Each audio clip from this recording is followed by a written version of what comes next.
This requested video comes from Brandon, who asks that I introduce several historical figures who are worth quoting, that I explain where they came from, what they believed, and allow that to show why it is that I like quoting from these fellows. So I've picked 6 of them, men that have not only influenced my thinking, but that have very much influenced all of Western thinking. And for the first one, we're going to go all the way back to the Roman Empire. We're going to quote Marcus Aurelius. Now, Marcus Aurelius was a Roman emperor. Niccolo Machiavelli described him as the final of the 5 good emperors that followed the Julio-Claudian dynasty.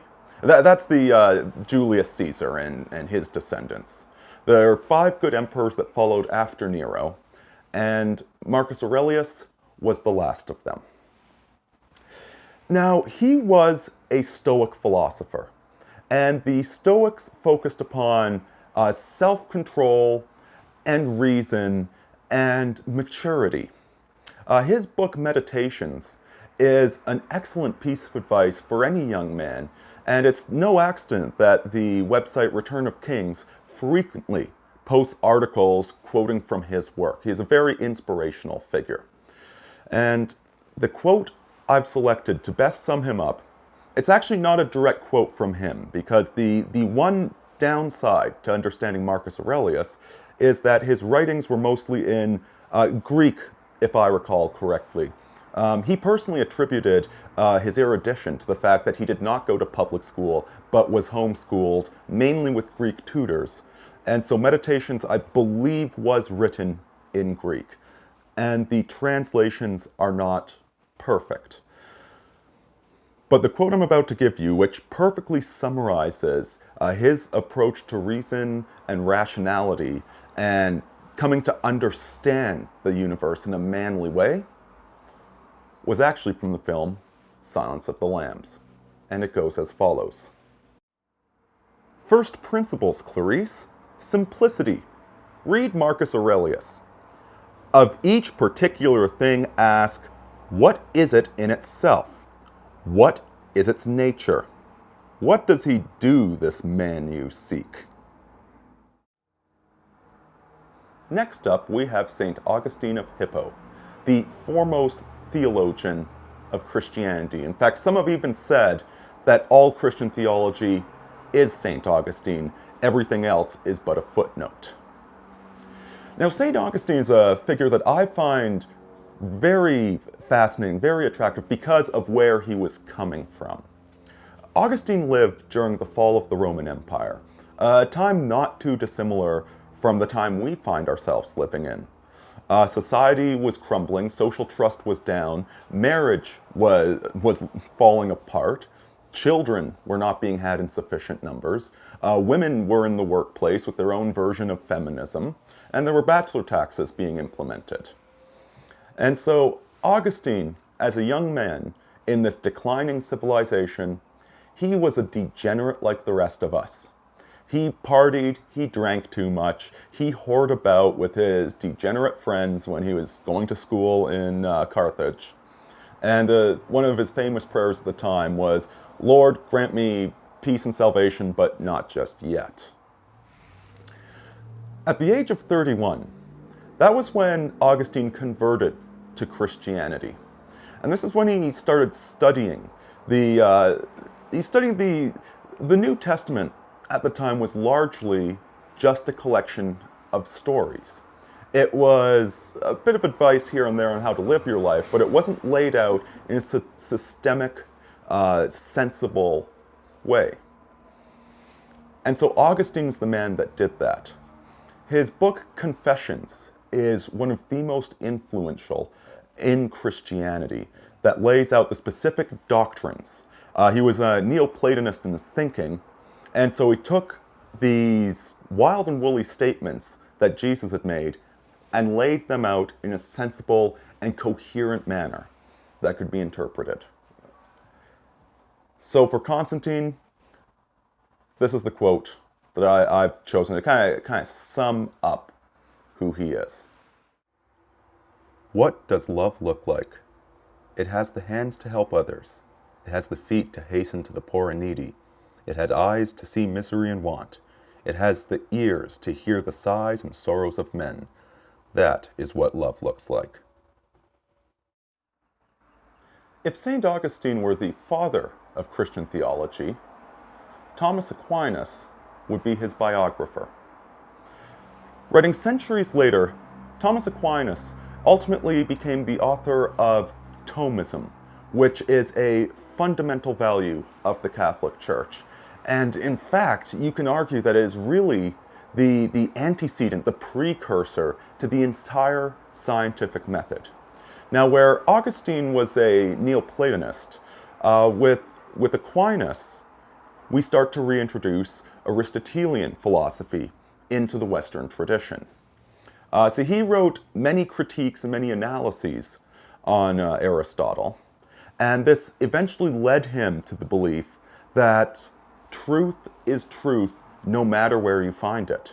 It doesn't matter if it's coming from a pagan, it does not matter if it's coming from a secularist. Truth is truth. And this is really such a core doctrine to Christianity, that Christianity is not a thuggish religion. It's not a form of paganism which forces itself upon the world, but that it's a constant quest to understand the nature of God, to understand the nature of the self, and to understand truth.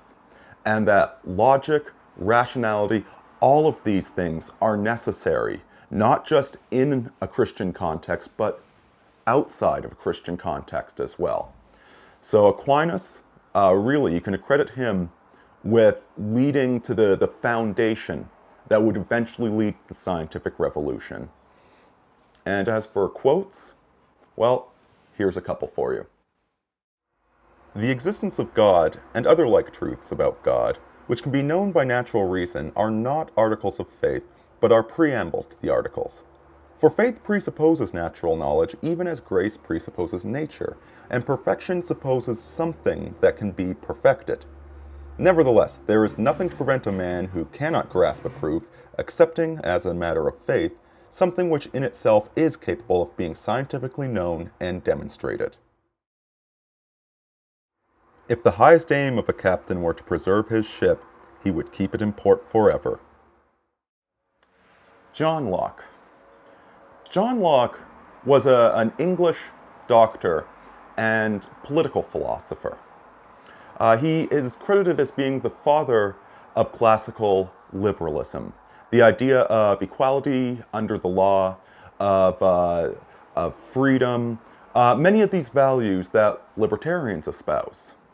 Now, you can't mention Locke without mentioning his equal opposite, Thomas Hobbes, where Locke opined that the fundamental nature of man was reasonableness and decency. Hobbes argued the savage state of nature, where absent a government, everybody was vicious and cruel and nobody can trust each other. Hobbes argued that we needed a Leviathan, a state, to force us to be good. Locke argued that the social contract would naturally arise in between people. Now, I personally consider that both of these two philosophers are wrong in equal opposite directions. Certainly, if you look at the state of nature, it's not as vicious as Hobbes described, but it's certainly not the paradise of the noble savage.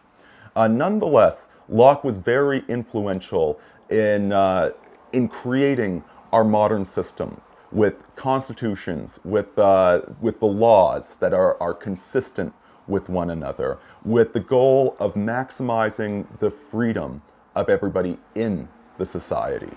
And so while I don't agree with him completely, he is certainly a very important figure in the development of our modern political philosophy, and he has a lot of intelligent things to say. And so this is the quote I've chosen from him regarding what the purpose of law is. The end of law is not to abolish or restrain, but to preserve and enlarge freedom. For in all the states of created beings capable of law, where there is no law, there is no freedom. Now, H.L. Mencken. If any of you folks out there haven't read H.L. Mencken, you are doing yourself a disservice. H.L. Mencken was a brilliant writer from the beginning of the last century. He is incredibly witty and effervescent with his prose. He despises populism and takes a very dim view of democracy itself. He's very conservative, but also very light-hearted. He is not the stodgy tradcon by any means whatsoever. And in fact, one of his best books is titled In Defense of Women. Now, I've seen a few people misinterpret that title, thinking that if he's writing a book called In Defense of Women, then he must be some sort of feminist apologist. Nothing of the sort. The reason he titled the book In Defense of Women is because that implies that women need to be defended for their many, many, many, many faults. And so he writes the entire book justifying and defending women for having all of these incredible flaws with them. The guy is absolutely hilarious, and the best part is, because of when he was writing, most of his books you can find for free on the Gutenberg Project. So this is my favorite quote from Mencken, and in fact it's my start screen on my computer, is this quote. The most dangerous man to any government is the man who is able to think things out for himself without regard to the prevailing superstitions and taboos. Almost inevitably he comes to the conclusion that the government he lives under is dishonest, insane, and intolerable, and so, if he is a romantic, he tries to change it. And even if he is not romantic personally, he is very apt to spread discontent amongst those who are. And finally, we have Robert Heinlein. Now, Robert Heinlein was one of the grandmasters of science fiction. He is one of the big three, next to Asimov and Clarke. And he's a figure I absolutely love, and I think that most of you out there as well, anybody in the manosphere, anyone interested in neo-masculinity, will just love Heinlein's writing. Now, it needs to be said that Heinlein honestly is not the best writer out there. He tends to have three characters that he keeps reusing and just putting different names on them. Him as a young man, him as an old man, and his wife Ginny. Heinlein combines the best of the greatest generation, but also some of its worst. You can see how this masculine spirit, this intelligent, responsible drive of a guy that was an engineer and a guy that served in the Navy, and yet also a precursor of many of the hippie lefty ideas that have been degrading civilization. This is the guy that 1 year wrote Starship Troopers, which was basically his rejection of the beatniks that were criticizing the Korean War. He wrote that, and then he wrote Stranger in a Strange Land, which became the go-to book of the hippie movement. He was a complex man who was very realistic, very scientific, very engineering-focused. In fact, one time for a short story of his, him and his wife spent the entire day doing mathematics to try and calculate an orbital velocity that would get you into orbit of the moon, just for one paragraph in his story to make sure it was scientifically accurate. And yet he also had a lot of interesting ideas about how the family should be formed, how society should go, etc. He's the guy that popularized the statement, Tanztafel, there ain't no such thing as a free lunch. But as for quoting him, I'm going to use his quote on what he thinks the nature of man is. A human being should be able to change a diaper, plan an invasion, butcher a hog, con a ship, design a building, write a sonnet, balance accounts, build a wall, set a bone, comfort the dying, take orders, give orders, cooperate, act alone, solve equations, analyze a new problem, pitch manure, program a computer, cook a tasty meal, fight efficiently, die gallantly. Specialization is for insects. So Brandon, thank you for your support. I hope you found this video informative. I hope all of you did. And if there are any other great quotable figures that any of you folks can think of, please leave a comment describing them and giving one of their quotes. Aurini out.